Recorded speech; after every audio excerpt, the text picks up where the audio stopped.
2 सितंबर को नई दिल्ली के डिस्ट्रिक्ट जो इलेक्शन ऑफिस है ईसी का, उन्होंने एक शो कॉज दिया है, कारण बताओ नोटिस, पवन खेरा जी को, जो आप सब जानते हैं।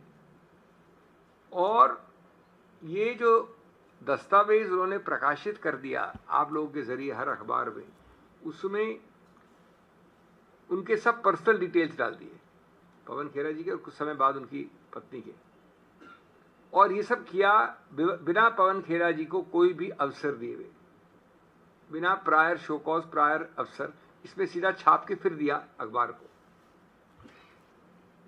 उसका जो टोन है वो एक्यूजेटरी है, दोषी ठहराने वाली भाषा है, मानहानि वाली भाषा है, इन्वेंडो और इंसिनुएशन, संकेतात्मक रूप से किसी के छवि को गिराने की भाषा है। अब इसका क्या मुद्दा है? मूल मुद्दा, गलती तो आपकी है और आप आक्षेप और लांछन लगा रहे पवन खेरा पे, ये शोभा नहीं देता। गलती आपकी क्यों है? ये 3 तथ्य आप नोट करें। पवन खेरा रजिस्टर्ड हैं इलेक्टर के रूप में कॉन्स्टिट्यूएंसी नंबर 40 में दिल्ली में। 2017 में जब वो जंगपुरा गए तो उन्होंने अपने नए निवास स्थान जंगपुरा के लिए एक पूरी अर्जी तैयार करवा ली, क्योंकि उनको स्थानांतरण करना था। उसके बाद रूल 13 है रजिस्ट्रेशन ऑफ इलेक्टर्स रूल्स में, उसमें फॉर्म 6 है, फॉर्म 6 और रूल 13 होता है स्थानांतरण के लिए। उन्होंने वो भरकर इलेक्टोरल रजिस्ट्रेशन ऑफिसर जो जंगपुरा का है उसको दे दिया। उसमें उनके पुराने वाले जो ये दूसरी कॉन्स्टिट्यूएंसी के 40 में थे, उसके सब डिटेल्स डिस्क्लोज कर दिए कि पहले मैं यहाँ था, अब मैं यहाँ आ गया हूँ।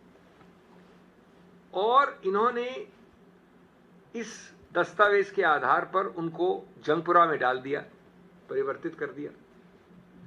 उसमें उस अर्जी में जो एक्नॉलेज्ड है, जो स्वीकृत है, उसमें पुरानी कॉन्स्टिट्यूएंसी, पुरानी एरिया का सब तथ्य दिए हुए हैं।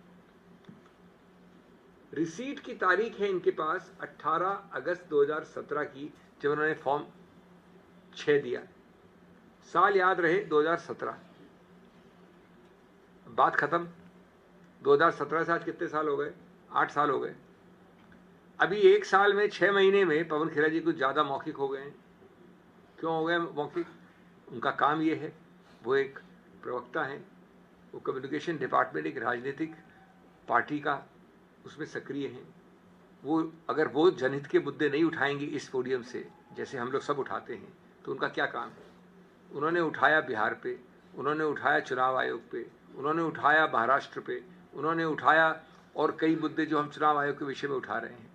आप गलत सही पे नहीं जाइए, आप उसको अस्वीकार करें, उससे नहीं माने, उनसे सहमति नहीं, उसकी बात नहीं हो रही है। जब ये मुद्दे उठाते हैं 3 महीने से, तो जो 8 साल पुरानी कहानी है, जिसका एक्नॉलेजमेंट, स्वीकृति की तारीख है 18 अगस्त 2017, उस स्वीकृति को आप भूल जाते हैं, जिस स्वीकृति के अंतर्गत आपने यहां से यहां मुझे स्थानांतरण कर दिया था, और आप उनको ये कारण बताओ नोटिस देते हैं। उनको और उनकी पत्नी को नेम एंड शेम करने का प्रयत्न करते हैं। इससे पहले आंतरिक जांच तो करते, बुला लेते कि हमको ये खबर आई है कि आप 2 जगह हैं, जरा दिखाइए, वो दिखा देते रिसीट। ये एक मुद्दा है।